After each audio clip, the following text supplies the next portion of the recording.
He shaped how I came to view the world. We were both strong-minded, but he had a fully formed aesthetic, and I did not. It is hard enough to see what is already there, to remove the many impediments to a clear view of reality. But Steve's gift was even greater. He saw clearly what was not there, what could be there, and what had to be there. His mind was never a captive of reality. Quite the contrary. He imagined what reality lacked and set out to remedy it. His ideas were not arguments, but intuitions, born of a true inner freedom. For this reason, he possessed an uncannily large sense of possibility, an epic sense of possibility. Steve's love of beauty and his impatience with ugliness pervaded our lives. No object was too small or insignificant to be exempt from Steve's examination of the meaning and the quality of its form. He looked at things and then created things from the standpoint of perfection. That could be an unforgiving standpoint, but over time, I came to see its reasons, to understand Steve's unbelievable rigor, which he imposed first and most strenuously on himself. He was the most unfettered thinker I have ever known. That was Steve's wife speaking at his memorial service after he passed away, and it is an excerpt from the book that I'm going to talk to you about today, which is Becoming Steve Jobs, The Evolution of a Reckless Upstart into a Visionary Leader, and it was written by Brent, Schlender, and Rick Tetzeli. So this is the second time I read this book. I originally read it several years ago. It was episode 19 of Founders. At the time I first read this book, though, I had only read 2 books about Steve Jobs, so I didn't really have an advanced understanding of who he was and why his career is so important for future generations of entrepreneurs to study. Since then, I've read over 10 books on Steve Jobs, many of them multiple times, and then I tracked down every single biography I could find about the people that he discussed, where they're heroes or influences or people he studied when he was building Apple. I made episodes about every single one of those books. I'm going to include it in the show notes. You can also go to founderspodcast.com and you'll find it there. It's about 40 different episodes. And so all that reading and all that time invested heavily informs when I pick up the book the second time. And the reason I wanted to reread this book is because if you should read, as many books as possible as you can about Steve Jobs, in my opinion, but if you only had time to read one, or if you only wanted to read one, this is the one I would choose. And the reason for that is because it's the book that covers most deeply his evolution, the change from a reckless but gifted 20-year-old entrepreneur into the older, wiser, maybe greatest entrepreneur of all time. And Steve was able to make that transition because he was a learning machine, constantly honing his craft, which the author goes into right in the prologue when he tells us why he wrote the book. I wanted to offer a fuller picture and deeper understanding of the man I had covered so intensely. So that is Brent writing, one of the co-authors, and he actually was a reporter and a writer. He covered Steve in the technology industry for over 20 years. And this is the perfect paragraph to start with because it's going to inform the discussion that you and I are going to have about Steve today, right? The most basic question about Steve's career is this: how could the man who had been such an inconsistent, inconsiderate, rash, and wrong-headed businessman that he was exiled from the company he had founded become the venerated CEO who revived Apple and created a whole new set of culture-defining products that transformed the company into the most valuable and admired enterprise on earth? And then he gets into the period of time in Steve's life, which I agree with what he's about to say here, is it's most important to study. There's a fantastic book I read a long time ago. After you read this book, I would read Steve Jobs and the Next Big Thing. It's written by Randall Stross. It covers his wilderness years, the years between when he left Apple and he returned. It's originally episode 77 of Founders. If you haven't listened to it, you might want to listen to it after you get done with this episode. I kept coming back to the time that many have described as his wilderness years, the dozen years between his first tenure at Apple and his return. That era, from 1985 to 1997, is easy to overlook. The lows aren't as dramatic as the blow-ups of his first tenure at Apple, and the highs aren't as thrilling as those engineered in the first decade of the 21st century. These were muddled, complicated times. I call them on that podcast, it is bizarro Steve Jobs. And the reason I call it that is because you have one of the most gifted entrepreneurs of all time making bad decision after bad decision over and over again as he's trying to build next. But those years are in fact the critical ones of his career. That is when he learned most everything that made his later success possible. And that is when he started to temper and channel his behavior. To overlook those years is to fall into the trap of only celebrating success. We can learn as much, if not more, from failure, from promising paths that turned into dead ends. The vision, understanding, patience, and wisdom that informed Steve's last decade were forged in the trials of those intervening years. And this next sentence is really the punchline of what he's trying to tell us. And I agree with it after reading, all these books on Steve Jobs, especially Steve Jobs and the Next Big Thing. He had to go through that. The last act of his career, the most valuable work he ever did, would not have occurred without that happening. He mentioned that himself. If you have ever gone back and listened to that commencement address that he gave at Stanford, I think back in 2005.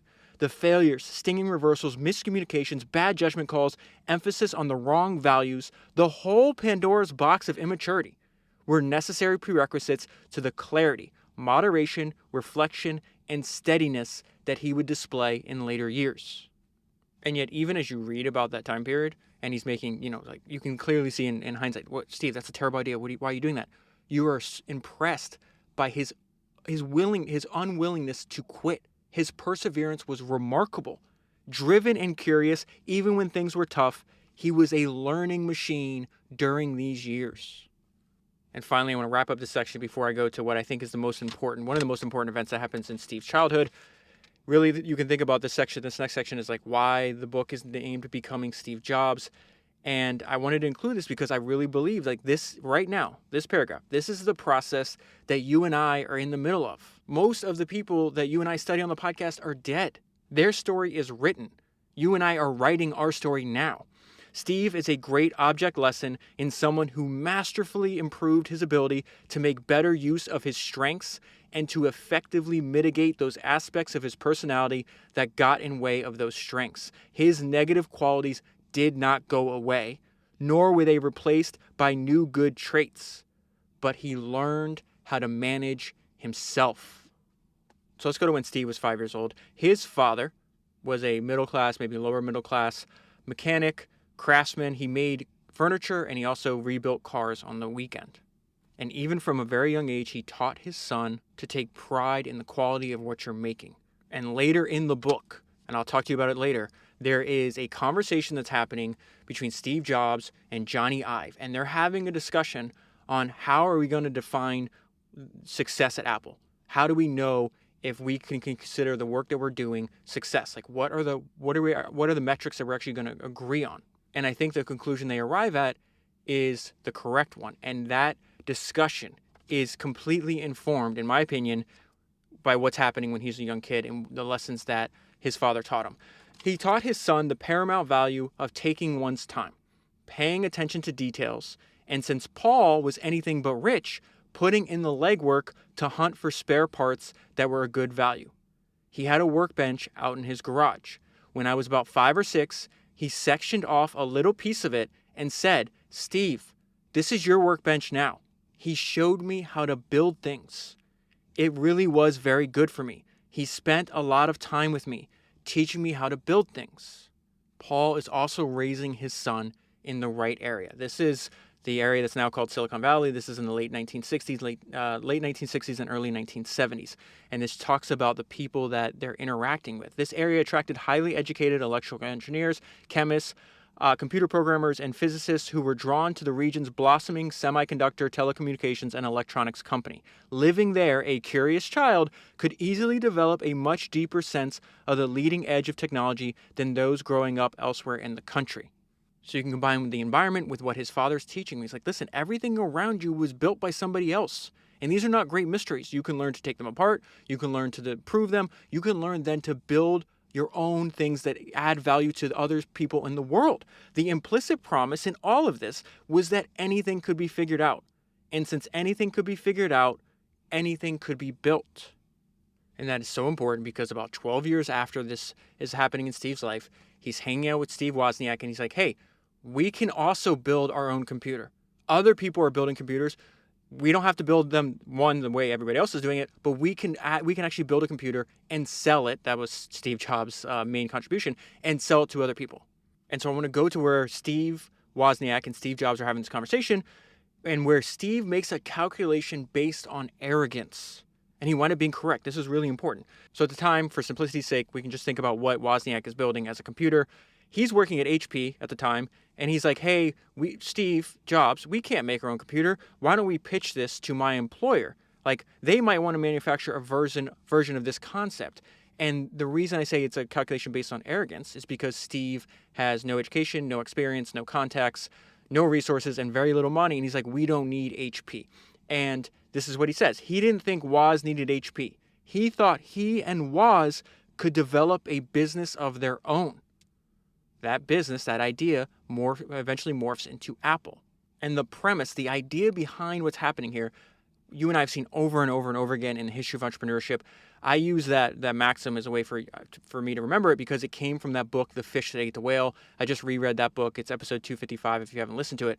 But at the time, Sam Zamuri is an 18-year-old penniless immigrant living in Alabama. So you have him on one hand. On the other hand is one of the world's largest multinational corporations at that time in history, United Fruit Company. And he's saying, hey, these bananas that you guys are just throwing out, I can actually find a market for. I can build this. I can build what your trash as the cornerstone, the foundation of my future empire. And that line is from that book. It was a calculation based on arrogance. And Zamuri, like Jobs, where we are in this story, was right. And so Steve says, forget that. We don't need HP. Let's gather up our meager resources and sell them. So it says to raise cash. Steve sold his treasured Volkswagen minibus, and Woz sold his precious HP 65 programmable calculator. This is so wild. Think about, Apple today is multiple $1 trillion company. This is the very first product they're going to make together that they actually sell under the Apple brand, I should say. And they spent $1,000. And I want to bring that up because I was reading this. It says after spending $1,000 on designing the board and contracting to have a few dozen made, they wind up making their money back by selling these for $50 a piece. Of that $50 sales price, $30 is profit. And this is when Steve makes the decision. He's like, hey, we need to form a company. Let's name the company Apple. I'll get there in a minute. But when I got to this section, there's something that Jeff Bezos said that has never left my mind. And I've known this for years, and I've mentioned this several times on the podcast. But he was talking about the experience, like the unique experience that Amazon has because they've grown multiple $10 million businesses into billion-dollar businesses. And he talks about having that institutional knowledge is very important. And he says it in a metaphor that's fantastic. And he says, this is Jeff speaking now, we know from our past experiences that big things start small. The biggest oak starts from an acorn. If you want to do anything new, you've got to be willing to let that acorn grow into a little sapling and then into a small tree. And maybe one day it will be a big business on its own. And this next story is an example of that. So they make their first version of their computer. They register Apple as a California business. This is in 1976. And they were part of this small group of hobbyists. People are really enthusiastic about technology and personal computing. I don't even think there was such a term as personal computing at this time in history, if I'm not mistaken. And so they go to present it. And this is important. It says Steve and Woz made one more trip to the Homebrew Computer Club to show off their finished, fully assembled version of their new computer. The reaction from most club members, however, was tepid. Most were tinkerers who believed that half the fun of computing was in designing and building their own machines. It's not in this book, but there's another fantastic. Steve reflects on this later on in life in another book I read. And he's like, the one insight that I had is like for every one hobbyist, right, that actually wants to go through the trouble of like building their own computer and picking out the parts and doing all that stuff. He's like, there's 1,000 customers that just want to go to the store and buy a computer like they'd buy any other appliance. And so if you think about what I'm about to read to you now, go back to that line. It's a calculation based on arrogance, right? So they do this presentation. Almost everybody in the club's like, no, this doesn't make sense. This is like against our ethos. It says with the Apple One, all you had to do was set it up, connect it to a keyboard and a monitor, plug it in and turn it on. So like, this is stupid. This isn't going to work. Now, why is that important? Because this next sentence is fantastic understanding of Steve Jobs, and I would argue almost every other person that you and I study on this podcast. He was a free thinker whose ideas would often run against the conventional wisdom of any community in which he operated. Steve didn't care at all. It was irrelevant, your criticism of what he wanted to do. He was going to make it happen. And it's what happens at the very end of this meeting. This guy named Paul walks up to them. He owns a small computer shop. I think it might be like a small chain of computer shops. And it says, the owner of the Bite Shop computer store introduced himself to Steve and Woz after the presentation. He was impressed enough to want to talk about doing some business. So Steve always jumps on things as fast as possible. They're like, okay, cool, we'll do some business. The next day, Steve walks into Paul's shop. He walks over to the Bite Shop, right? And he does a deal with Paul where he says, okay, you pay $500 and we'll make 50 of them. He goes from prototype the night before to $25,000 in sales. And this story was always humorous to me because you think about, Apple, the multi-trillion-dollar company today. Think about this. The first Apple sale ever made was made barefoot. Barefoot. He walks into the Bite Shop and does this sale. He does not have shoes on. And then there's a line here that I think is really important. Steve said yes first and then learned how to later. Without missing a beat, Steve happily promised delivery even though he and Woz had neither the wherewithal to buy the components nor anything like a factory or a labor force necessary to build anything. So at the beginning of Apple, we have the first major conflict in Steve's life. He has this famous saying that he says later on, this famous maxim. He's like, listen, it's more fun to be a pirate than join the Navy. He wanted to build insanely great products from the time he was a very young man until the day he died. He did not want to be a businessman. As he told me several times, I didn't want to be a businessman because all the businessmen I knew I didn't want to be like. Steve's natural inclination was to position himself as the critic, the rebel, the visionary, a nimble David against the stodgy Goliath. And so one way to resolve this conflict, he's like, listen, we know we're building a good product. They're about to build the Apple II, one of the most commercially successful Apple products of all time. But to do so, they need help. And so there's just one sentence here that you've spent any time studying the life of Steve Jobs, is one of his superpowers. He had no qualms about calling anyone up in search of information or help. That is a trait that he had at the very beginning of his life, the one he possessed his entire life. So I'm going to go to my notebook. So this is like several years ago. There's this interview with Steve. He's probably late 30s, maybe early 40s. I think this is like right before he goes back to Apple. And he's talking about his ability to ask for help. And he's talking about how this is something that separates people like him who accomplish things from people who just dream about it. And so these are notes from a talk that he gave, probably 40 years ago, 30 years ago. He says, now I've always actually found something to be very true, which is most people don't get those experiences because they never ask. I have never found anybody who didn't want to help me when I've asked them for help. I have never found anyone who said no or hung up the phone when I called. I just asked. And when people ask me, I try to be as responsive to pay back that debt of gratitude.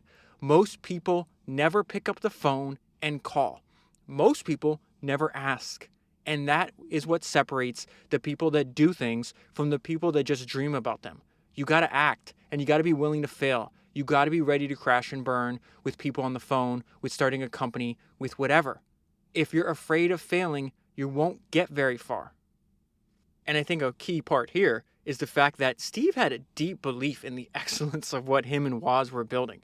And so he has no problem. He starts going around Silicon Valley, and one phone call after another, he's like, I'm going to find people that can help me. I'm going to find venture capitalists. I'm going to find company builders. I'm going to find anybody that can tell me, how can I take this idea and transform it into a company? He had such faith in the excellence of his work that he just assumed that someone would eventually agree to fund it.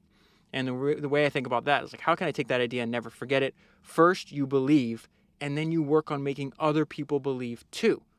He tirelessly navigated the Valley's network of experts, one phone call and one meeting at a time.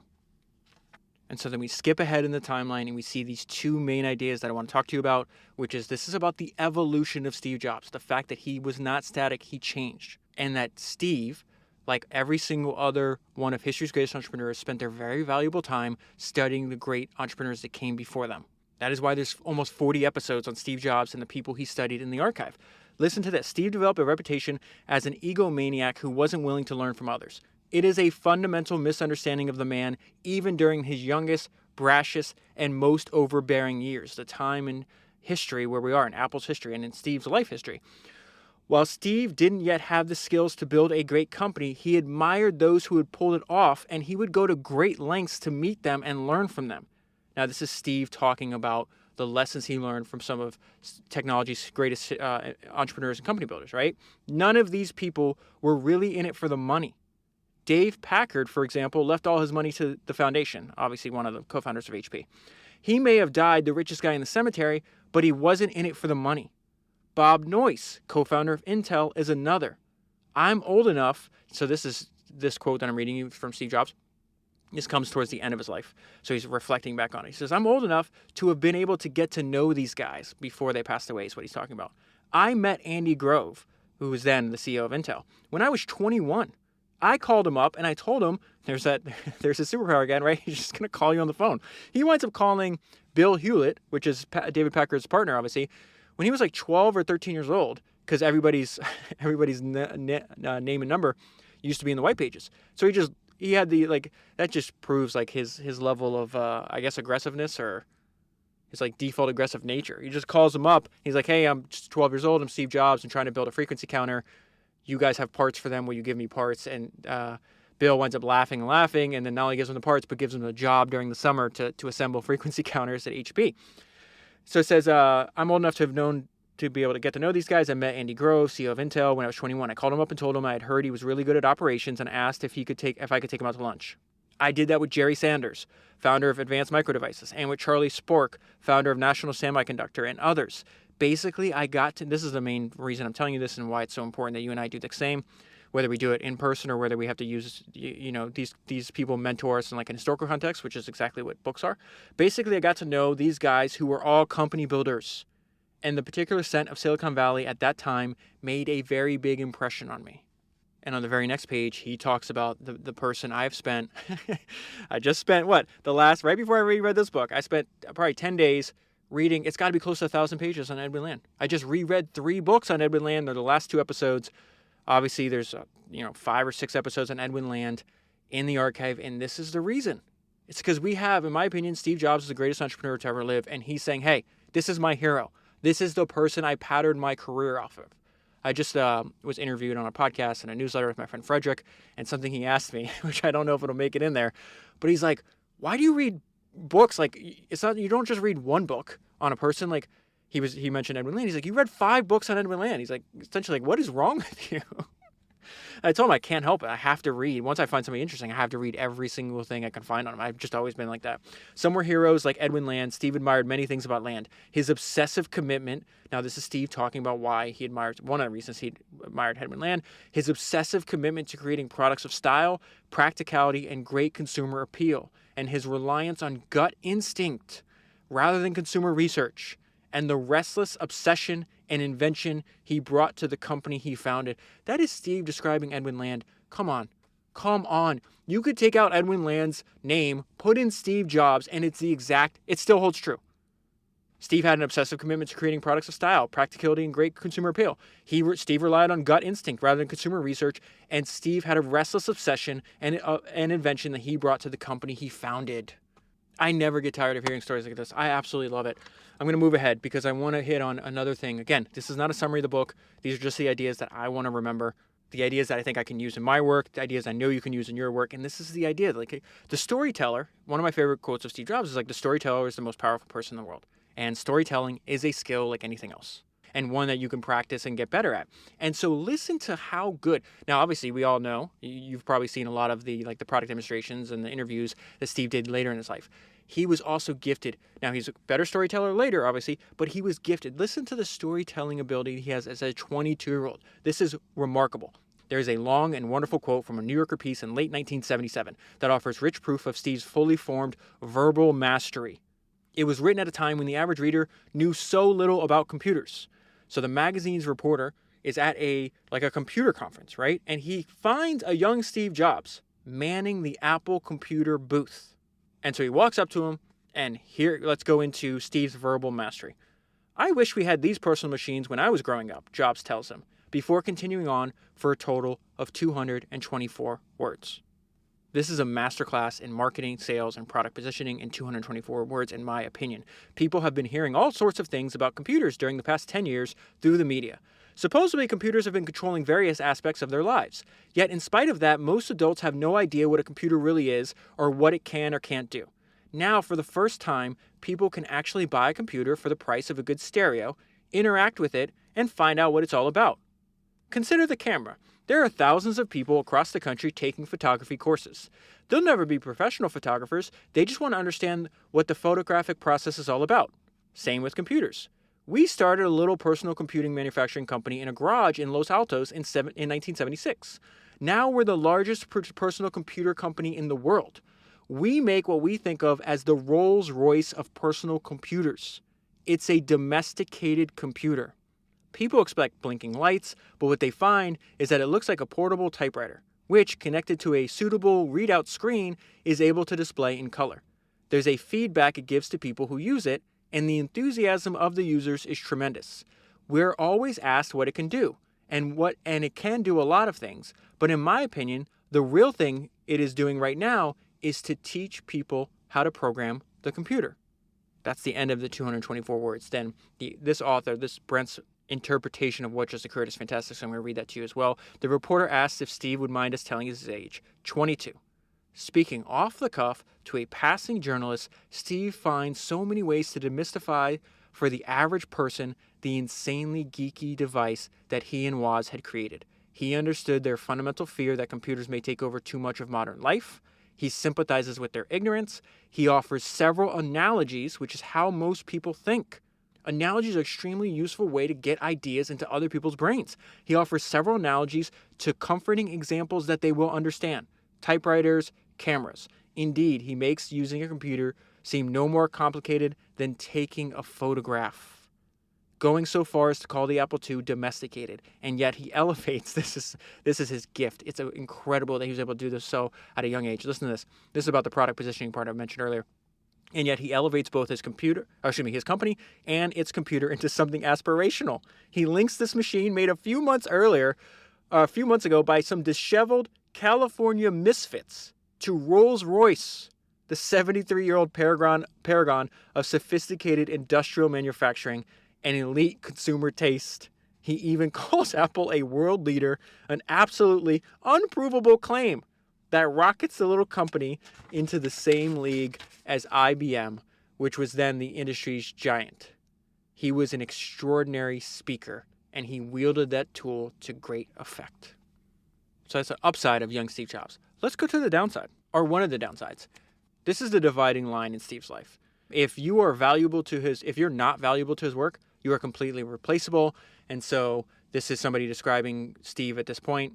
His name's Lee Clow. He was the ad director. He winds up becoming a very close friend of Steve Jobs. He says, Steve had this incredible bandwidth, but he devoted almost all of it to work.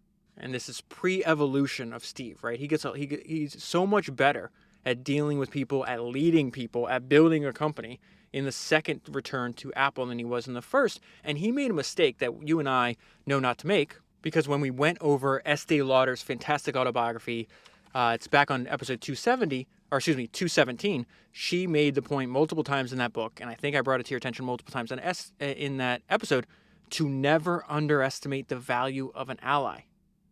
Stop going around collecting enemies. Collect allies and friends. Steve was incapable, absolutely incapable of doing this at this point in the career, and this leads him to getting kicked out of his own company when he turns 30. Steve's behavior isolated him within the company. He had little sense at this point of how important it can be to have true allies in a corporate setting. It was a blind spot that would catch up to him eventually. And so no study of Steve Jobs' life is complete without introducing a main supporting character. Their careers weave in and out of each other's for decades, and that's Bill Gates. This is the first time Bill Gates pops up in the story. The Apple II is already super successful. They're selling a ton of them. Steve is rich. Apple's already public. Bill Gates is on the come up. They're meeting. They're both in their 20s. And it says in 1981, Bill Gates visited Apple. The 26-year-old CEO of Microsoft made the trip fairly often since his company worked closely with Apple on programming languages. At the time, Steve was far richer and far more well-known. And the reason I'm bringing this to your attention is because it's a massive mistake Steve's about to make here. This is what Bill Gates saw that Steve Jobs missed. And it's the impact that a major company like IBM is going to have when it ships its first personal computer. And because of the immense success, they go from 0 computers sold to a public company 4 years later that's printing money. The Apple II is a massive hit. And that quick success inflated, Steve's already gigantic ego, and it opens up blind spots when you do that. The way I think about this is like, if you go to sleep on a win, you're going to wake up with a loss. Steve is about to go to sleep on a win. So let's go to again, I love studying the early days of Bill Gates. I think maybe the most popular episode of Founders ever was episode 140 when I read that book, Hard Drive. I'm going to reread the book again soon. And the reason I think that book is so fantastic is because for as famous and as successful as Bill Gates is, there's not very many great biographies of him. And that is nearly a perfect biography for you and I to study because it covers the first 35 years of his life. You have an understanding exactly who he is, how extreme he is, and then it ends on the Microsoft IPO. And so at this point in the book that I'm holding in my hand, where we're at, Gates comes to visit Steve. Is like, yo, do you see what's about to happen here, man? And Steve is completely oblivious. Gates came to business naturally. Gates predicted, this is fascinating too, an entirely new kind of software industry would arise. Really, the author's telling us about what is the most important impact or insight Bill Gates had that impacted the technology industry. So think about the idea is like to have a pure software company was not something people ever considered. Gates predicted an entirely new kind of software industry would arise. At that point, this is why. At that point, software development was mostly in the hands of the makers of computer hardware, who buried the development costs in the final price of the devices they sold. The prospect of making money by building software, Gates believed, would spur innovation. And he wrote a manifesto about this. It says Gates' manifesto is every bit as significant as Moore's law in the explosion of personal computing. Software development requires very little capital investment. It is basically intellectual capital. The main cost is the labor required to design and test it. There's no need for expensive factories. It can be replicated endlessly for practically nothing. Gates was right on this point. Accepting the fact that that software was worth paying for led to the emergence of a dynamic new industry.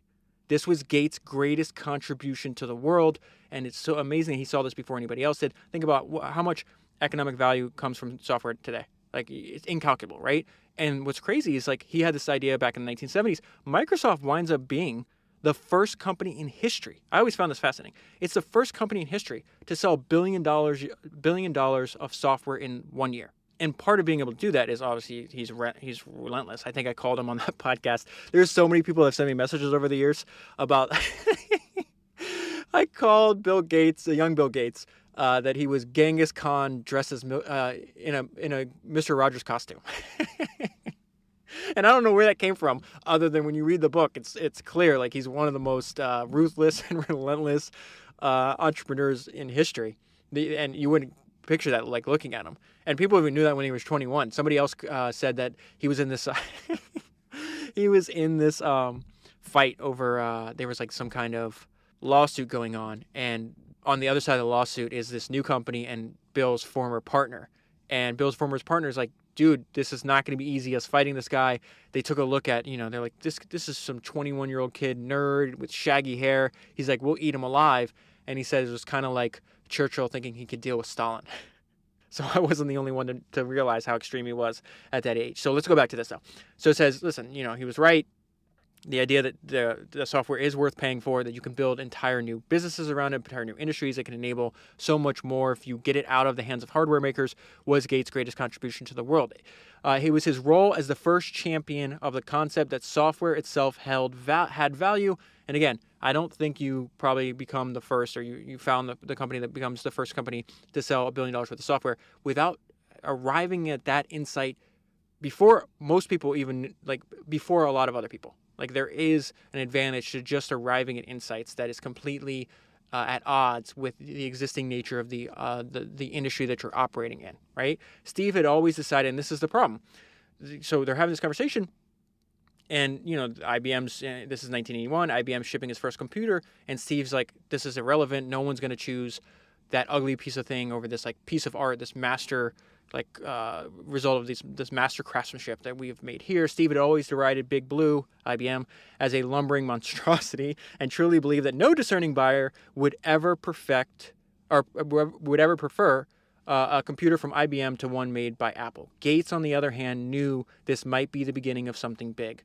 But on that fall afternoon, no one Gates spoke to at Apple seemed aware that their world was about to change, much less acted worried. Years later, Gates remembered that I kept walking around asking, isn't this a big deal? But no one seemed concerned. And then the book is just full, like spread out through so many pages. I hope you buy the book. I hope I can convince you to buy the book. And if you do, I would work through it very slowly. It's only 400 pages, but still, it took me over 20 hours to really like digest and understand. And I do not, obviously, never rush through it. Definitely not going to rush through this book because there's just it covers just so much history of not only Steve's life, the technology industry, Apple in particular, but spread throughout the book. There's just these fantastic one-liners. And they don't need much explanation. They give you an insight of who he was and what was important to him. He cared passionately, and he never dialed it in. So let's go to this idea that our strengths and weaknesses are constantly there. They complement each other. They work off each other. Our successes and failures do the same. If you really think about what's taking place, at this point in the story, he's all for all intents and purposes, going to get kicked out of Apple. And it goes back to this idea that if you go to sleep on a win, you'll wake up with a loss. After the initial success with the Apple II, think about this. Steve, probably the greatest entrepreneur ever lived, is going to have 3 commercial failures in a row: the Apple III, the Lisa, and the Macintosh. Now, the Macintosh obviously is like one of the most beloved computers, but commercially successful. Like the huge launch they did around it, the sales start off really, really great, and then they quickly peter out to the point. I think this book makes the point where a few years even after this, the Apple II is still responsible for something like 70 or 80% of all of Apple's revenue. So think about it. You can have a massive success, then you can have 3 straight failures, but even at the same time that he's having 3 straight failures, he is right about this. This is where he discovers, hidden in George Lucas's Lucasfilm division, is what's going to eventually become Pixar. Pixar is what makes Steve Jobs a billionaire. The entire unbelievable, unpredictable journey of how he goes from almost spending his last dollar on Pixar. When he leaves Apple, he has like $70 million. He puts 50 of it into Pixar over time, and they're still losing money before they do Toy Story. I did this entire podcast on this because the first CFO, the guy that Steve recruited, he wrote a book about the history of Pixar, which is fascinating. It's episode 235. If you haven't listened to that, I would go back. That's almost like another Steve Jobs episode because he's obviously a main character in there, but just the level of persistence is just unbelievable. So I don't want to get distracted, though. The point I'm trying to make here is in the middle of failure after failure after failure is one of his greatest successes. He just didn't know it at the time. So he visits the graphics group, which is what Lucas's division is called. They're going to be renamed Pixar. And he realizes, oh, these are the best in the world at what they're doing. Apple should buy them. At this point, he didn't have any sway with the board. He's just about to get kicked out. So they're like, no, Steve, we're not buying them. He visited the graphics group made up of leading-edge computer graphic technicians who were working for film director George Lucas and began to think that the possibilities for computers with high-end 3D graphics images were limitless. This is in the 80s. This is happening. So he suggested that the Apple board might want to consider buying the group. These guys were way ahead of us on graphics. Way ahead, Steve said. They were way, way, way ahead of anybody. I just knew in my bones that this was going to be very important. The board was not paying much attention to Steve anymore, and they passed on acquiring what would eventually become known as Pixar. So he gets fired. He goes into a deep, deep depression. This is incredibly important for you and I to realize the ups and downs of life never end until we die. And especially for entrepreneurs, because this entrepreneurial emotional roller coaster, the best term I've ever heard about this comes from Mark Andreessen, where he's like, listen, if you're building a company, you only experience 2 emotions. And they're almost like there's like a bipolarness to this. It's euphoria and terror. We are in the terror part of Steve Jobs' story. You have one of the most aggressive, driven people that have ever lived, and he's completely lost. He's thinking about leaving the computer industry forever, retiring and being an artist in Europe. For a while, he behaved more like a retiree than one of the world's most highly driven 30-year-olds. He just wasn't ready. He did not have the skill set yet to be able to not only found a great company, but to lead a great company. He was a slave to so much else, to his celebrity, to his unbalanced and obsessive desire for perfection, to his managerial flightiness, to his shortcomings as an analyst of his own industry, to his burning need for revenge, and the most important part, to his own blindness of his faults. At 30 years old, Steve Jobs wasn't ready. And why is that important for you and I to remind ourselves of that? Because in this industry, there's like this entrepreneurial industry that gives into this myth that you have these like young 20-something-year-old geniuses that start a company and can do it for a long time and they just intuitively get it. You and I know. How many biographies in the history of entrepreneurship have we gone over? I can't think of an example where the younger version of the entrepreneur is better than the older version.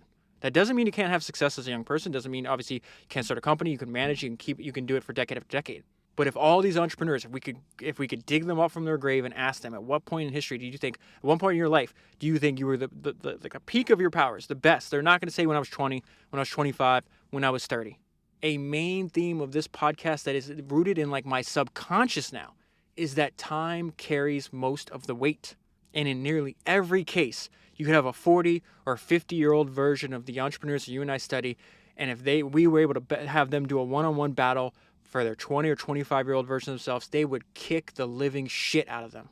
The 45-year-old version of Steve Jobs could take 10 of the 25-year-old versions of Steve Jobs. And the reason I bring this up is because I talk to founders all the time. And someone's like, oh, I'm 30, I'm 35, I haven't achieved what I thought I would at this age, or oh, it's too late. Bullshit. If you're in that spot, just keep going. People that are learning machines and they refuse to quit are incredibly hard to beat. Steve Jobs was a learning machine who refused to quit. And in this book that I hold in my hand right now, you have a 30-year-old Steve Jobs saying, I give up. I can't do this anymore. I am broken-hearted. But that feeling passed. He got up, dusted himself off, said, okay, you win the first fight. Now best 2 out of 3. Here's another example of Steve Jobs, a young Steve Jobs not being ready yet. He's raised a bunch of money from Ross Perot, from giant corporations. Every single decision he's making, it winds up being the wrong one. There's an entire book about that, like I mentioned earlier. Please do pick up that book and read it, especially if you're in the middle of building a company. And why did I just say that a 45-year-old Steve Jobs or a 40-year-old Steve Jobs would kick the living crap out of the younger version of him? He is trying to do a negotiation with a giant company, IBM. He needs this money right now. He needs a win. They're about to give them $60 million that he desperately needs. And we're going to contrast this right now with the Disney Pixar negotiations that he's going to do like 15 years into the future, which was a masterful negotiation. This is whatever the opposite of a masterful negotiation is. IBM had decided to license his Next Step operating system for use in a line of its own engineering workstations. The world's biggest computer company running Steve's operating system seemed like it would be a great endorsement. They would also provide $60 million, which was critical operating capital for Next at this time because they were burning through its investors' money. But Steve never seemed to quite know how to play his cards with IBM. He displayed an unsettled and juvenile mix of hubris and uncertainty. There was one meeting with IBM, obviously, where he went in and actually told them, I really don't understand why you guys want to help us. Psychologically and emotionally, signing on with IBM was every bit as complicated for Steve as begging Bill Gates to support his computer. So they're referencing a story that happened earlier in the history of Next, where he's like, Bill, at this point, Steve was still trying to make Next hardware, and he's like, Bill, we need you really to build software for this thing, please. And remember, the reversal of fortunes. They meet in Steve's office. Steve's the richer, more successful one. Bill Gates is 26. Now, a decade later, the roles are completely reversed, right? I think at this time, Bill Gates is close to being one of the richest people in the world, and Bill Gates tells Steve, develop for it. I'll piss on it. And so he shows his ruthlessness. He's like, you're not selling anything. This market is tiny. I'm not developing anything for it. So that's what they're referencing there. So it says Steve wanted to be the hero, not a secondary partner to a more powerful computer company. If IBM sold a lot of computers running their version of Next Step, the glory would be theirs and not his. Remember, there's ego. I understand it's not the ideal situation, but you're burning through money. You're not selling anything. He's about to have a mass exodus of like the first, I think they start Next with him and like 5 other people. Almost all of them are about to leave very shortly. So he's in dire need. That's why you have to get this deal done. And so it says he killed the IBM deal by failing to follow through as a good business partner. So the person that reached out that wanted to do the deal, it gets replaced. So now there's another person running the company or in charge of this division, and his name is Canavino, I think. So it says Canavino logically assumed IBM could use Next 2.0 version on its machines, but then Steve met him and held him up for more money, leading to another round of protracted negotiations.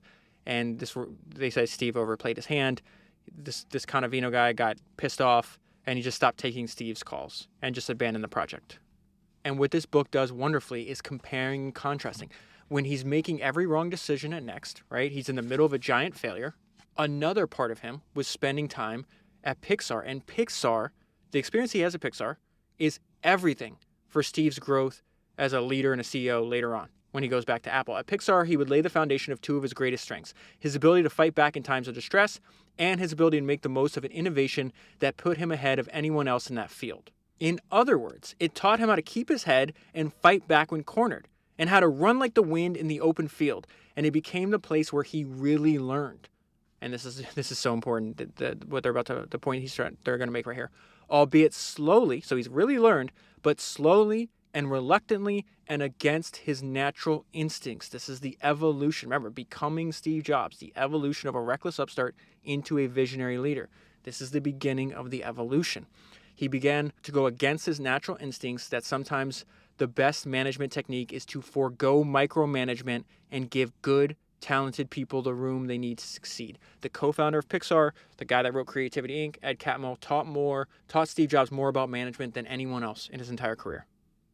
Although it would take almost a decade, Steve's Pixar adventure would help him rediscover his self-respect, make him a billionaire, and align him with people who would teach him more about the management than anyone he'd ever worked with. Without the lessons he learned at Pixar, there would be no great second act at Apple. And they're going to make the case that Ed Catmull, is the best manager of creative people ever. Overseeing the motley crew at Pixar had turned Catmull into an expert, imaginative manager of creative people. He started treating management itself as a kind of art. This quiet, bearded man with a measured, professional demeanor knows more about managing and motivating creative people than anyone I've met. So this is now Brent. Remember, he covered the technology industry. He's interviewed a ton of people, 70s, 80s, 90s. All of these entrepreneurs and very formidable founders, many of which I've done episodes about, right? He's saying, listen, this guy knew more about managing and motivating creative people than anyone I've met, including Sony's founder, Akio Morita, Intel's Andy Grove, Bill Gates, Jeffrey Katzenberg, and Southwest Airlines' Herb Keller. His success would prove a powerful example for Steve. At the end of his fantastic book, Creativity Inc., there's an afterword called The Steve We Knew.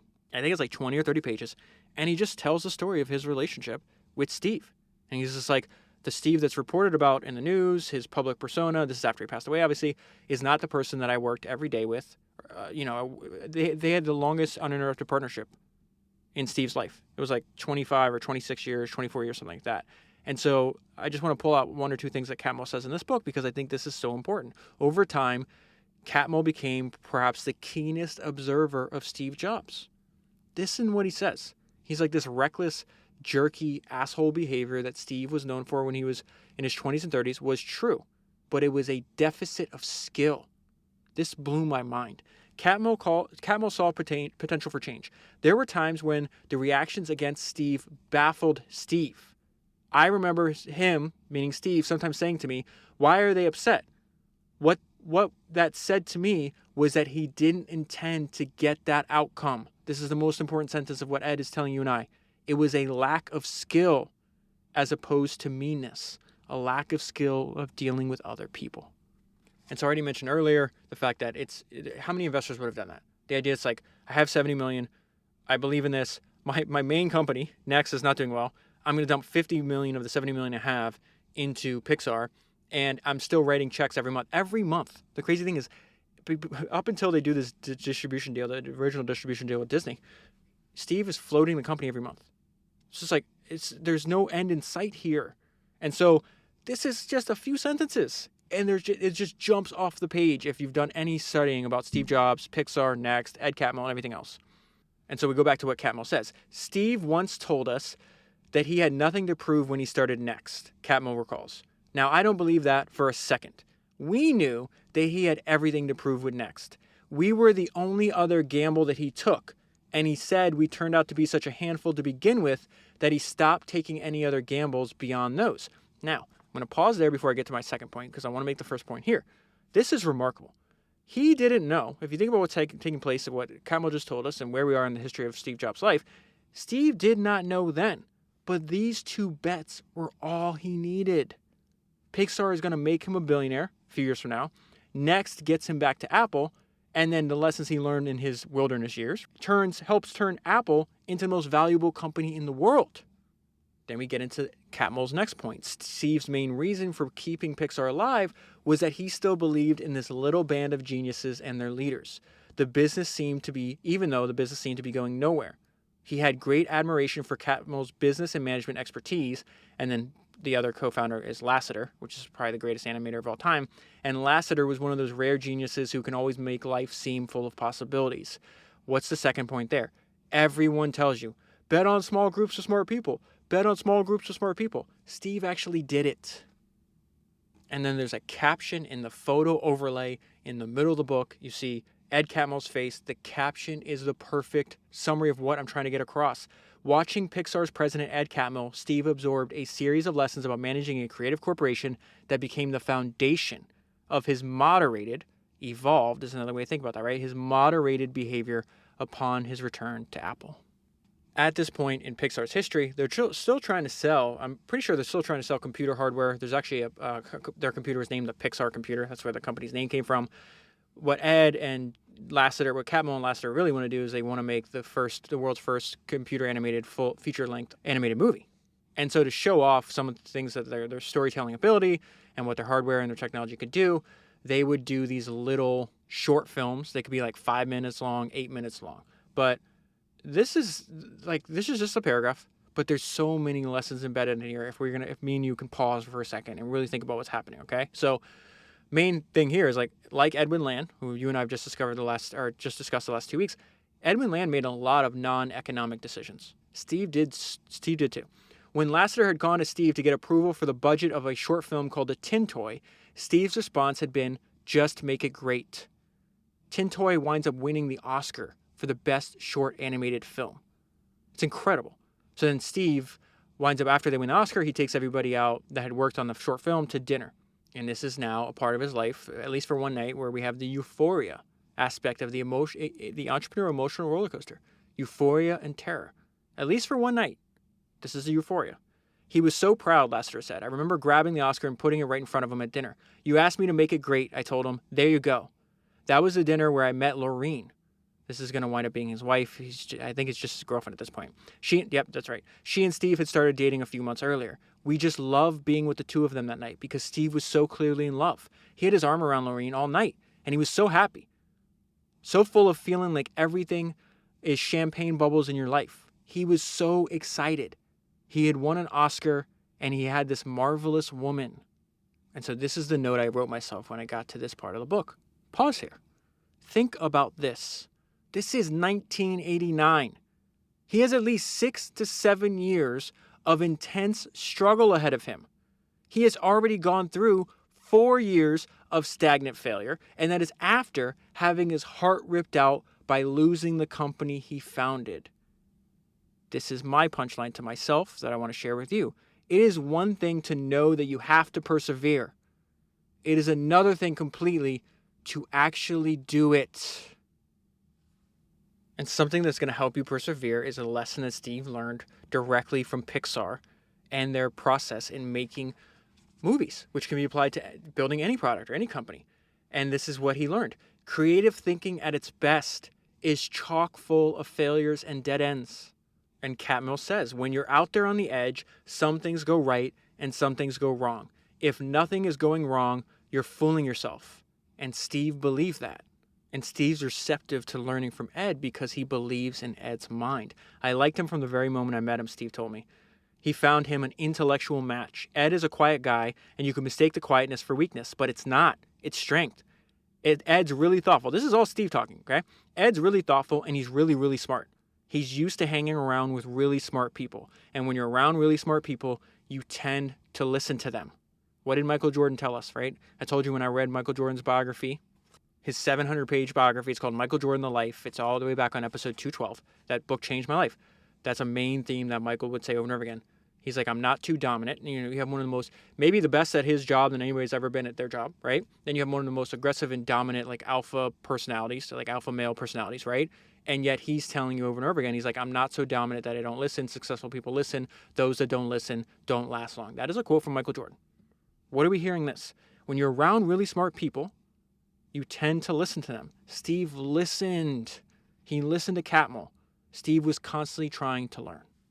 So at this point in the story, Apple has already brought Next. Steve's still trying to figure out, okay, do I want to become back as like full-time CEO? Like, what am I actually going to do? My life is pretty good. But in the meantime, he's like renegotiating the Pixar deal with Disney. That was his main thing. He was their protector. He was their financier. But he also did all the negotiating because they didn't need his advice on how to make a movie. He's just, that's not the role he's playing. Now, this highlight I'm about to read to you is one of my favorite highlights that I made in this book. Remember, I haven't read this book. It's probably been 4 years since I read it the first time. And it expresses an idea that I've compressed down to a maxim that I've repeated over and over again on this podcast, and that's bad boys move in silence. When you have something that's working, you do not talk about it. You shut up. Because the more you talk about it, the more broadcasting you do about it, the more it encourages competition. Steve is intensely studying the business model of animation. How valuable could it possibly be to Disney? And he realizes Disney shuts up about it because they don't want to encourage competition. And he does it in a fantastic little short story. He was truly proud that he and Lawrence Levy had studied Hollywood closely. That is the guy I told you, the CFO that wrote the book that I did in the past podcast, okay? And they had learned enough to understand how Pixar could cut a great deal in an industry that thrived on plundering, this is Steve's own word here, the industry thrives on plundering the dumb money of starstruck outsiders. This is my favorite part. This is Steve talking. You can't go to the library and find a book titled The Business Model of Animation. The reason you can't is because there's only been one company, Disney, that has ever done it well. And they were not interested in telling the world how lucrative it was. So then we go into Steve's deliberation, this decision, he didn't even know if it was possible to be CEO of two publicly traded companies because he was CEO of Pixar at this time too. And so we go into like his deliberation, and then there's just an hilarious Andy Grove story. To know Andy, or to know about Andy, is to love him, as you'll see in a minute. According to his wife, Lorene, he was still torn about whether to go back. She knew that her husband was most fulfilled when he was tackling something gripping and important. And there's all this series of questions he's asking. Was he even convinced that Apple had the people and the resources to become competitive?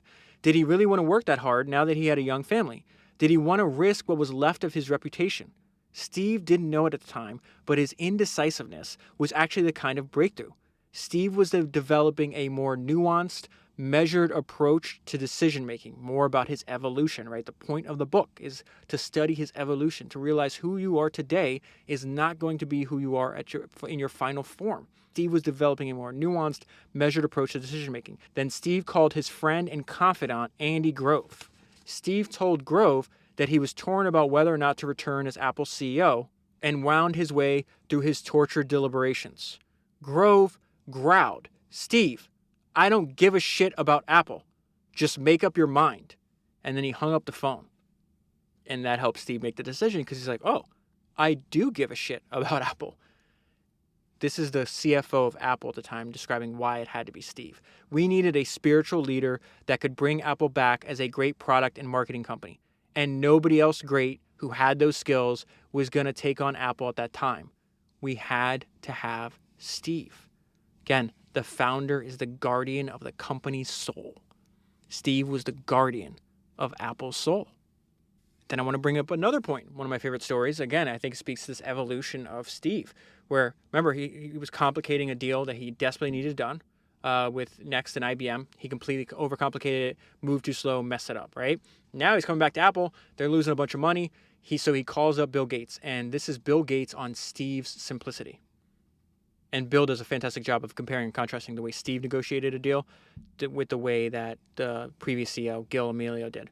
Reaching an agreement with Microsoft was absolutely critical to laying the foundation of Apple to be saved. When Steve called on Gates, he kept things simple. He explained that he would be willing to drop the litigation, they're involved in patent litigation, but for a price. Microsoft would need to publicly announce a 5-year commitment to provide Office, Microsoft Office for the Mac, and then make an investment of $150 million in Apple. It was classic, remembers Gates. I'd been negotiating this deal with Amelio, and Gil wanted 6 things, most of which were not important. Gil was complicated, and I'd be calling him on the phone, faxing him stuff over the holidays, and then when Steve comes in, he looks at the deal and says, here are the 2 things I want. And we got a deal done very, very quickly. So we're still in the late 90s. Steve is still trying to turn around Apple, and this is where the author gets to actually have an interview and a conversation with him, and he asks us a question, and this is one of my favorite parts of the book because Steve tells us, okay, this is why I build companies.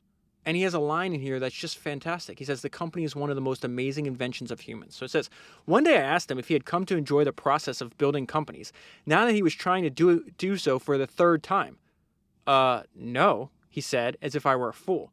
But if he didn't enjoy building companies, he sure had a thoughtful and convincing way of describing why he kept doing it. This is what Steve said. The only purpose for me in building a company is so that the company can make products. One is a means to the other. Over a period of time, you realize that building a very strong company and a very strong foundation of talent and culture in a company is essential to keep making great products. The company is one of the most amazing inventions of humans, this abstract construct that's incredibly powerful. Even so, for me, it's about the products. It's about working together with really fun, smart, creative people and making wonderful things. It is not about the money. What a company is then is a group of people who can make more than just the next big thing. It is a talent. It is a capability. It is a culture. It is a point of view. And it is a way of working together to make the next thing and the next one and the next one. So in the last episode, I talked about this idea that Edwin Land used, that Akio Morita used, and I think it's a very powerful idea. It's this idea that you should hire a paid critic. In the building of Sony and Polaroid, they both use that idea to great effect. It's a way to constantly improve the quality of the product that you're selling to your customers. This is another idea that's similar to that. Hire an outsider that you can trust and that you can organize your thoughts with.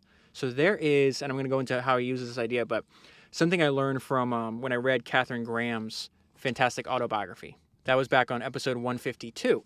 A main character in that book is Warren Buffett, because Warren Buffett does a major investment into Graham's company. I think this is happening back in maybe the 70s or something like that. She had taken over the company, right? And her husband had committed suicide. She wasn't expecting to run such a large business. And so Warren becomes like this mentor and is like her not only teaching her everything he knows about business. Imagine having Warren Buffett, your one-on-one tutor as you build your company. It's got to be insane, right? But he also was the person that she would organize her thoughts with. And there's a line from that book I want to read to you because it's Charlie Munger's orangutan theory. Warren told me he subscribed to Charlie Munger's orangutan theory, which essentially contended that if a smart person goes into a room with an orangutan and explains whatever his or her idea is, the orangutan just sits there eating his banana. And at the end of the conversation, the person explaining comes out smarter. Warren claimed to be my orangutan. I heard myself talk when I was with him, and I always got a better idea of what I was saying. Steve used that idea in the rebuilding of Apple, his last and final act. Steve liked having a confidant, someone he could banter with outside the formal lines of responsibility of daily corporate life. Mike Slade served that function. So Mike Slade is going to wind up being close friends with both Steve Jobs and Bill Gates, but he did not have a formal position. He would just drop in and essentially shadow Steve for like a day or two, and then they would just talk, right? So he said he had made it clear that he had made it clear he did not want an executive position at Apple. Slade would show up in Cupertino on Mondays and Tuesdays, flying down from Seattle. No one reported to him, and Steve had told the group that he had no particular authority. But when he was at Apple, he almost never left Steve's side. Steve did not allow himself to relax with his inner circle the way he would with Slade. So again, you have an outsider, one that you know you can trust, and somebody you can organize your thoughts with. They help your company, but they're not part of your company. Another trait of history's greatest entrepreneurs, they are involved. They're not putting their feet up, impassive to what the state of their product or the state of their company is. This is the level of Steve's involvement. We went over OS X again and again, pixel by pixel, feature by feature, screen by screen. There is nothing in that operating system that Steve Jobs did not approve. And so how was Steve able to do this and still have a family life? This was actually really interesting because this is an idea that that's come up a bunch, that work, in many cases, like there'll be like a line in a biography. It's like, oh, like his or her work was their hobby. Work is a hobby is basically the idea. It's just like they happen to love it. They're obsessed with it. And so for Steve, he had two basically things he wanted to focus on: work and family. And so this is Steve's schedule. They're on better footing. They're not going to go out of business. Like when they were almost, maybe on the precipice of bankruptcy, he's putting a lot more time and effort. But now he's building out talent, just like Ed built out talent at Pixar. And so I just want to read this to you because I think it might be enlightening on how he spent his time. Back when he had been leading the Mac team or driving Next, Steve had spent many late nights in the office as part of a small team trying to deliver the next great thing. But now his role at Apple was so different. He was heading up a company with thousands of employees, and Steve managed everything to his small team of senior executives. He could do much of his work via email. He would make it home for dinner almost every night, spend time with his wife and the kids, and then work on his computer late into the night. On a spectrum plotting how much time parents spend with their kids versus how much time they spend focused on their job, Steve would land far towards the latter end, meaning spending most of his time at work. Both he and Lorene knew Steve would always work very, very hard. It had been a basic assumption when they got married. Neither of us had much of a social life, says Lorene. It was never important to us. Lorene often worked beside him at night. He'd spend an hour or two talking over Apple business with her. They'd often then catch a TV show before falling asleep. So that's his basic schedule. I will have to say, the way to think about this, and, there's a big struggle with, you have a family, you're addicted to your work, or you're very passionate about whatever it is. There's two people, I think, there's not, you're not going to be like, it's not a perfect solution to this, but two ideas that may help you is Estee Lauder struggled with this and Sam Walton struggled with this, and their partial compromise or partial solution, how you think about it, is they made it a family business. So Estee Lauder's husband sold his business. He worked full time with them. Her son was in college. They would send them, this is when Estee Lauder was a private company, they'd send him like all the financials. They would send him email, there's no email at the time. They'd send him letters about decisions they're making, essentially like making sure that communication about the family business, he was in the loop even when he wasn't working on there full time. So when he came back to the company, he'd know what's going on. So it's like kind of like what Jeff Bezos said. He's like, I don't believe in work-life balance. I believe in work-life harmony. So for them, they just said, okay, well, we're still going to spend a lot of time together, but we're going to spend time together working on the business that, is providing the life that our family enjoys. Sam Walton did this similarly, where he had his kids work in Walmart stores from a very, very young age. Again, I don't think, it's not that Estee Lauder spent an insane amount of time with her children. Sam Walton didn't either. Steve Jobs didn't as well, but it's a way to spend more time. And as they just said, it's also a way to spend more time with his wife because they're sitting next to each other at the computer at night. He's talking about Apple to her. He's like, basically involving with her. And again, it's a way to organize his thoughts. And maybe more importantly, now I'm sitting here thinking about it, it's like a way to organize your thoughts with somebody that you can implicitly trust. Another good question for you to ask. What do I focus on that sets me apart from my competitors? Steve was always most fascinated with the contact point between a person and a computer. There were good reasons that Steve found this point of interaction so critical. If the point at which a person interacted with a machine was complicated, remember, he just got done saying they went through every pixel, every screen, every button, everything. He did this for all the devices. There's a fantastic book that talks about this, especially with the development of the iPhone. It's called Creative Selection. It's one of the bonus episodes I did in probably 2 years ago. I think I've read the book 3 times. Anybody building a product should order Creative Selection immediately. It's written by a programmer who demoed and worked directly with Steve. You can read it in a weekend. It gives you an insight into how he thought about building products, but it's this idea where he was just completely obsessed about the point in which a person interacts with the machine. And this is the reason. If that point of interaction is complicated, then the customer will likely never unlock its secrets. Most people don't care about the innards of their computer. They care only what's on the screen and what they can get to through that screen. Steve understood the profound importance of this from the very beginning of his career. It was part of what distinguished him from many of the other computer makers, most of whom were engineers who believed that a rational customer, point me to a rational human being. I'm pretty sure that's like a unicorn, right? Most of whom were engineers who believed that a rational customer would, of course, care deeply about the insides of his or her computer. So again, Steve focused on the interface, what's on the screen, the point of contact between the products he makes and the customers he wants to sell his products to and to delight. And the way to think about this paragraph, we don't have to remember the details. All we have to say is, okay, what am I focusing on that sets me apart from my competitors? And if you can't come up with something, that's a sign there's more work to do.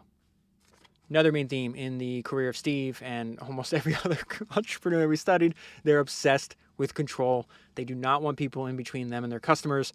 And so they have this idea, it's like, we're selling all these freaking Apple computers. And Steve's like, I hate these outlets. It's just like they're crappy big box department stores, computer retailers. The salespeople are idiots, or he calls them shit. I forgot what he calls them. But yeah. Again, he evolved and modulated his behavior, but he's still an extreme person. So he never got like they said he deviated very far from the mean. So he kept that trait his entire life. I got tears in my eyes right now thinking about it. But so he has this idea. It's like, okay, well, we're building products that are different than anybody else. Where our point of focus is different than everybody else. Why are we selling them the same way everybody else sells? So he's like, just a few months after he comes back from Apple, he asked a couple people in the company, he's like, we need to come up with an online store where Apple could sell its computers directly to customers. And so this guy named Eddie Q is one of the people that is put in charge of this, and they have this giant meeting. And everybody in the meeting, besides Eddie and Steve, thinks this isn't going to happen because we can't do that because our distribution partners, these channels, as they call them, they're going to be mad at us. We don't want to make them mad. And so Steve asked the others in the room about Q's proposal, which is about the basic idea of selling direct to the customers online. They were all worried. The most worrisome about this idea is the potential for alienating our retail partners. So one of them that's in this meeting says that, Steve, isn't all this pointless? You're not going to do this because the channel will hate it. Q turned to the person that said that and said, the channel? We lost $2 billion last year. Who gives a fuck about the channel? Steve perked up. You, he said, pointing to the senior exec, are wrong. And you, he said, looking at Q, are right. He asked Q to create an online store and have it completed in 2 months. Another great idea Steve learned through experience. He has this idea called the Apple experience, but you could put your company name in that, the your company name experience.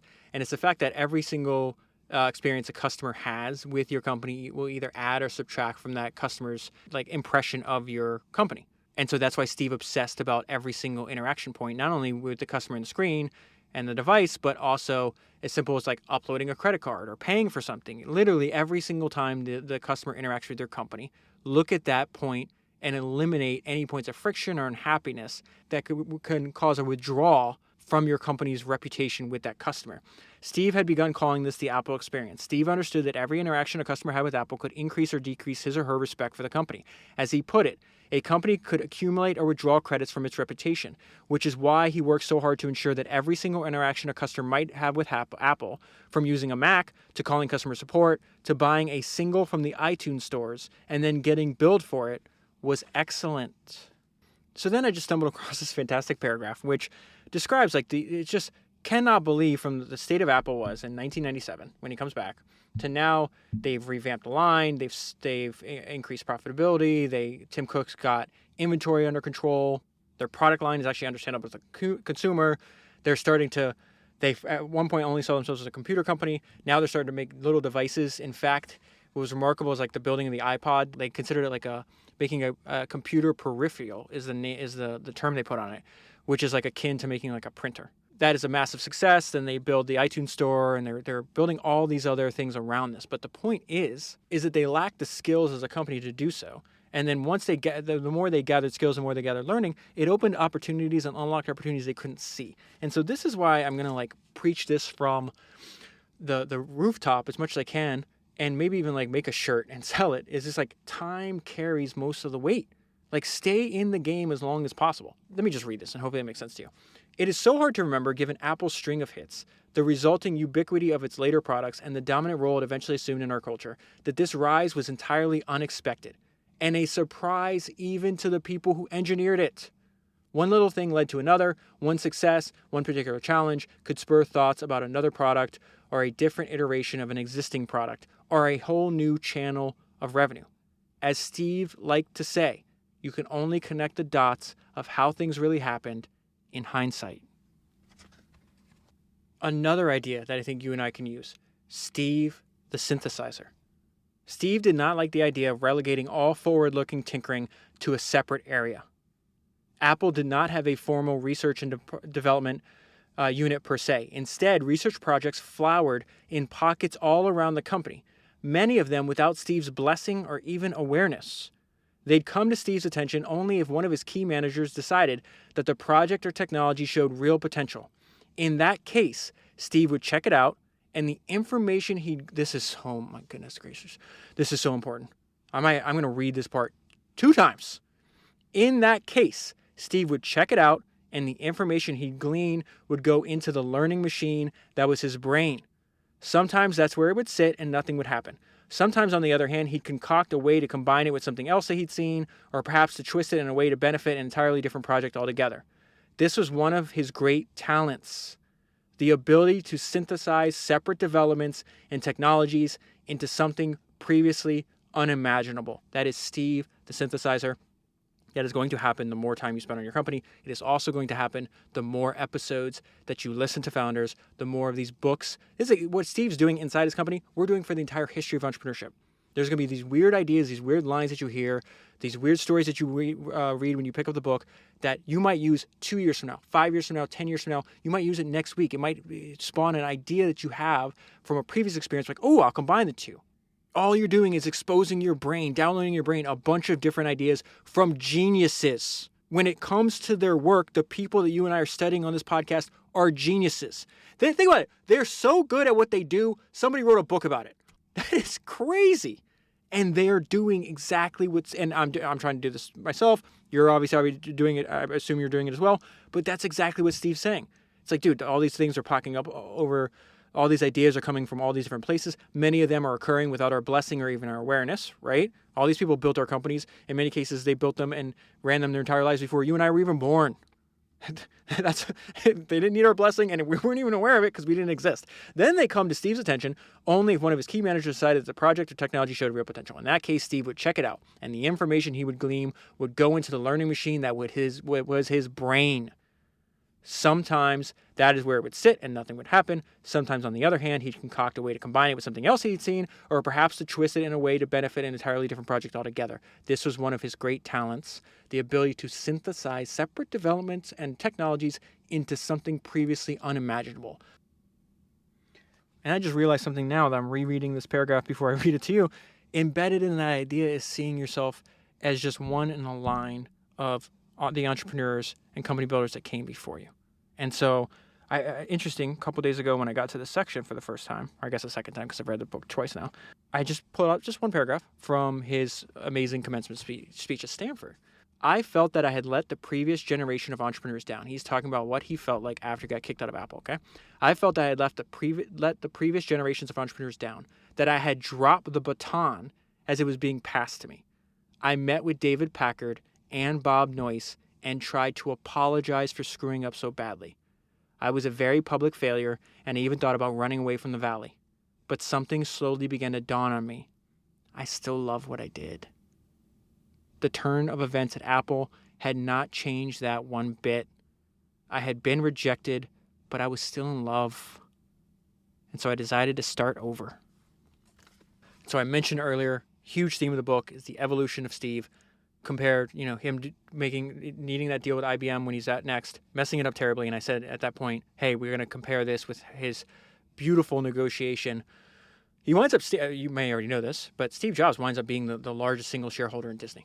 And I'm going to read some notes that I took from years back about synthesizing this in a minute. But I want to read you Bill Gates on Steve Jobs' Disney negotiation. Because Bill's a main character in the book. He's hilarious. But it says, Bill Gates was astounded by what Steve had been able to negotiate. When he's got the upper hand, he's good at using it, says Gates. He would wait people out. Just look at how much of the resulting company, meaning Disney, ends up being owned by this fairly small, and yes, very high-tech and very brilliant animation studio. They end up owning a very substantial percentage of the entire Disney, ABC, ESPN entity. It is owned by this little animation studio. That took 3 rounds of negotiation, and by the time the acquisition is being done, Disney is just flat on its back saying, take me. Because of the political dynamics of Disney at the time, they needed that win, and Steve knew they needed it. And so several years ago, I wrote out in like a quick post form, just how remarkable this turn of events was, that like how the hell does Steve wind up being like, not only you found Apple, you make it, make the most successful consumer device of all time or product of all time before you die. But like you wind up being the largest shareholder in Disney. Like, how could you not want to study and learn from Steve Jobs? It's insane. So I'm just going to read you. I suck at writing. These are really just like my synthesis of all these books I was reading, and this is like years ago. But it says, in 1986, Steve Jobs was in exile from Apple, the company that would one day become Pixar. I'm reading my own notes to you, and this is not in the book, obviously. It was called Graphics Group and was owned by Star Wars creator George Lucas. George Lucas was going through a divorce and needed to sell off some assets. Steve agreed to give George Lucas $5 million for Graphics Group and invest another $5 million in the company. They renamed the company Pixar. Steve would eventually invest more than $50 million of his own money. This made him the majority owner of Pixar. This is important to know. This was not the first time Steve Jobs had expressed interest in the technology behind Graphics Group. Years earlier, he had tried to get Apple's board to buy the company. They turned him down. After several years of failing to make the Pixar image computer, Pixar decided to go all in on making films. The problem was that after years of poor sales and rising expenses, they were short on cash. To solve this problem, Steve signed a $26 million deal to produce 3 animated films for Disney. The first of these movies was Toy Story, the world's first entirely computer-animated feature film. Now, here's where the story gets interesting. Steve decided to capitalize on the publicity of Toy Story's release and take Pixar public at the same time. Toy Story was released on November 22nd, 1995. Pixar went public on 4 days later, November 29th, 1995. His 2 partners, Ed Catmull and John Lasseter, did not want to go public. They thought it was too early. They wanted to make a few more movies first. That is until Steve laid out his strategy and told him what was likely coming from Disney. Steve said, let's assume Toy Story is a big success. It was. It wound up grossing over $370 million the first year. Well, when that happens, this is, again, I'm just so impressed by the clarity of his thinking. Check this out. He's laying this out before it happened. When that happens, the CEO of Disney, who at the time was Michael Eisner, will realize that he inadvertently created a rival company for Disney Animation. Pixar only had to make 2 more films for Disney, and then they'd be free to do as they like. Steve said Eisner's next move would be to renegotiate with Pixar and keep Pixar closer to Disney's control. Steve said that if they went public and they had more money, they'd be able to negotiate better terms with Disney. Now, why did he say that? Because their deal with Disney, they only got like 12 or 15% of the revenue because Disney's putting up all the money. So Steve's like, yo, let's take the money, some of the money we got from Pixar, let's then go public, right, the same week that is a massive success. Then we'll take that money and we'll come back to Disney and be like, hey, we can put up 50-50. We're going to be 50-50 partners. I'm putting up 50% of the money. I want 50% of the profits. And so let's go back to where I'm at in these notes. Steve said that when they went public and had more money, they'd be able to negotiate better terms with Disney. Steve wanted a 50-50 split with Disney on returns. In order to request this, Pixar had to be able to put up 50% of the production costs. Going public would allow Pixar to be able to afford this. The time is now, Steve said. This is our moment, and he was right. A few months later, Eisner approached Jobs and said he wanted to keep Pixar as a partner. Eisner accepted Steve's 50-50 deal. The good times were not to last. Steve and Michael Eisner were like oil and water. They did not get along.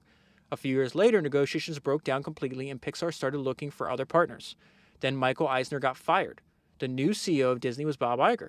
When Bob Iger found out that he was going to be the next CEO of Disney, he called his daughters. The next person he called was Steve Jobs. He laid all of his cards out on the table. He told Steve he valued Pixar and wanted to make a deal. This is Bob explaining why he felt Disney needed to buy Pixar. Michael Eisner did not understand that Disney's problems in animation were as acute as ever. That manifested itself in the way in which he dealt with Pixar. He was like really rough with Jobs.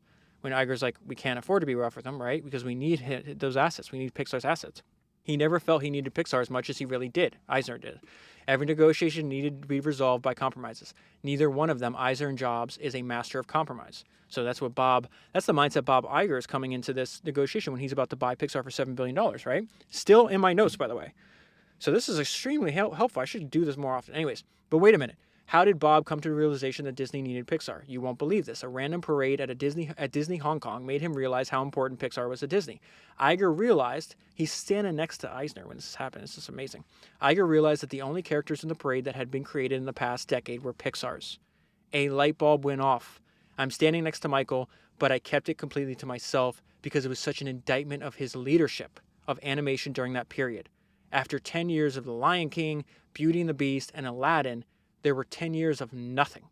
Bob begins to negotiate with Steve to buy Pixar and does something very unusual. He does something anyone negotiating would tell you never to do. He tells Steve how badly Disney needs Pixar. Even more surprising, that worked. This is how Steve reacted. That is why I love Bob Iger. He just blurted it out. Now, that's the dumbest thing you can do as you enter a negotiation, at least according to the traditional rule book. He just put his cards out on the table and said, we're screwed. I immediately like the guy because that's how I work too. Let's just put all the cards out on the table and see where they fall. And was it really a dumb idea? No, of course not, because Disney purchased Pixar for $7.4 billion. How much would Pixar be worth today if it was still a private company? Hell of a lot more than $7.4 billion. And the fact that Disney can capitalize on those assets like to a greater degree than any other company in the world, right? Steve Jobs was the single largest shareholder in Pixar. This made Steve Jobs the single largest individual shareholder in Disney. That is how Steve Jobs ended up owning so many Disney shares. So that is exactly what Bill Gates, that's a longer story, more detail. That came from multiple books I had read, and then synthesizing that information across multiple books into just like one note that is, is extremely useful for me to go back and just relearn these lessons over and over again. And so now we get to the part where I actually want to end. It's what I mentioned earlier. I started the podcast with, to me, one of the most important events in Steve Jobs' life as a kid. 5, 6 years old, his dad telling him, this is your workbench now. You can build things. You can make things. Let's explore all the made objects around us. Let's learn how they're made. And let's add a contribution to the world. That is what you and I are doing as product builders, as creators of products that make other people's lives better. Right? That is all a business is. It's just an idea that makes somebody else's life better. So once we do that, then we need to define what success is. And this is the way Steve and Johnny Ive defined success. I remember a conversation in which we talked about how do we define our metrics for feeling that we have really succeeded, Johnny said. We both agreed clearly it is not about share price. Is it about the number of computers we sell? No. It all came back to whether we felt really proud of what we collectively had designed and built. Were we proud of that? That's a great question to ask ourselves. It's a great question to close on for the full story. Buy the book. If you buy the book using the link that's in the show notes, also available at founderspodcast.com, you'll be supporting the podcast at the same time. I now have an official partnership with Readwise, the app I've been talking about for years. I cannot make the podcast without Readwise. I use it every single day.